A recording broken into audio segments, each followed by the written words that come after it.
मजहब अलग हो सकते हैं, पूर्वज अलग नहीं हो सकते, और ये एकता की बात है, समानता की बात है, और ये होनी चाहिए इस देश में। और इस विचार को जब जीते हैं हम, तो आपस में नफरत दूर हो जाती है। हम एक दूसरे को अपना भाई मानने लगते हैं, एक दूसरे को अपना दुश्मन नहीं मानते। और जब पूर्वज एक मानते हैं और पूर्वजों के प्रति कृतज्ञता रखते हैं, हमारे पूर्वज योगी थे, रोगी भोगी नहीं थे। हमारे पूर्वज गो रक्षक थे, गो भक्षक नहीं थे।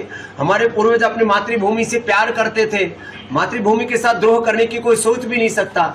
जब हम एक पूर्वजों को समान रूप से आदर देते हैं और अपने पूर्वजों को अपना आदर्श मानते हैं, तो राम की रामत्व, कृष्ण का कृष्णत्व, शिव का शिवत्व, वो हमें अपना लगने लगता है। तो इस देश के साथ हमारा जो इमोशनल कनेक्ट है वो और गहरा होता है। इसलिए हम सबके पूर्वज एक है, मजहब अलग हो सकते हैं, ये विचार राष्ट्रीय एकता, अखंडता, संप्रभुता के लिए जरूरी है। और ऐसा होने से इस देश में जाति, वर्ग, समुदायों और मजहबों के नाम पर जो भेदभाव की दीवारें खड़ी कर दी गई वो उठेंगी। लेकिन सर, जिस तरह आपने हिंदू राष्ट्र की बात की, उसे असंवैधानिक बताया गया, कैसे? नहीं, देखो, हमारा संविधान क्या सिखाता है? संविधान सिखाता है साइंटिफिक टेम्परामेंट रखो।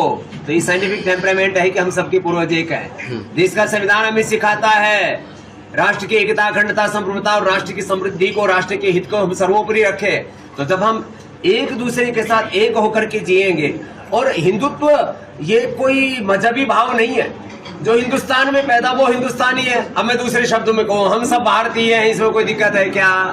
हम सब भारतीय, हम सबके पूर्वज भारतीय, हम सबके पूर्वज आर्य, हिंदू, वैदिक है, एक ही बात है। अब कुछ लोगों के जिनके रिलीजियस और पॉलिटिकल एजेंडा है, वो लोगों के पेट में दर्द होता है, वो कपालभाति अनुलोम विलोम करें, पेट और दिमाग